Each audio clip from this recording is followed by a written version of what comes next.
Vrijeme je za stajanje, kupite sranja sva, kogod slavanje. Ovako rokamo u studiju, na sceni bilo gdje. Danas moji izvode zvukove prirode. Digni ruke u zrak, opet palimo scenom. Grupa Jotoka na majku, formiramo zvuku djelo ho. Nemaš ti predstave da rokamo jebeno. U mom gradu samo možeš primiti metak u čelo ho. Nisko si pao da bi to sranje ponovio. EKG je, znaš ko je, što je donio to odnio.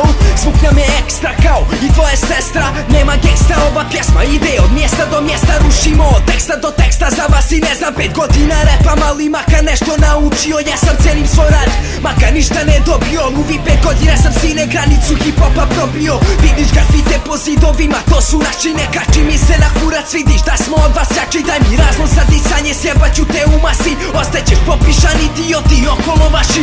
Oh, you wanna flow bitches, you wanna style bitches. Ovakve rime sipam samo kad je mozak žičen. Može se brinut, vidi iza leđa mi ekipe rokamo bez brige, jeste li shvatili pičke?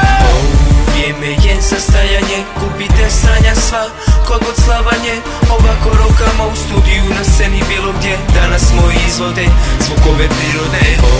Vrijeme je za stajanje, kupite sranja sva, kogod slavanje. Ovako rokamo u studiju, na sceni bilo gdje. Danas moji izvode zvukove prirode. Izvodimo trikove i na majku likove. Dovoljna mi ova stvar da vas sviju ispljujem. Na matrici vas iskujem, a ne da se ulizujem. Moje prepisuješ, prepiši ovo šta na drugom diskuje. U ovoj pjesmi ti pronađi moju invektivu.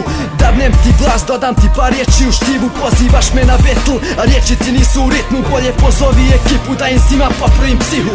Bakru album, zahvali se nama mali. Otoka na majku, zbog fita su reperi pali. Kurac ti imaš beat, kurac ti imaš fit. Sebi fali speed da napraviš jedan dobar hit. Ja na majku tarem, reperi se bune kad dobar fit dadnem, jer su im pretežno pjesme jadne. Hoćete albume, onda se napušite karine. Mi smo EKG, buraz nema značajnijeg. Ovako rokam samo kad čujem slavnu na bitu. Zadamo, ovo su krajiški zvukovi gdje si čuo javno. Ti si kurac brasa, to ti ja sada garantiram. Imaš 2-3 albuma koje ja teško kapiram. Vrijeme je za stajanje, kupite sranja sva, kogod slavanje. Ovako rokamo u studiju, na sceni bilo gdje. Danas moji izvode zvukove prirode. Vrijeme je za stajanje, kupite sranja sva, kogod slavanje. Ovako rokamo u studiju, na sceni bilo gdje. Danas moji izvode zvukove prirode.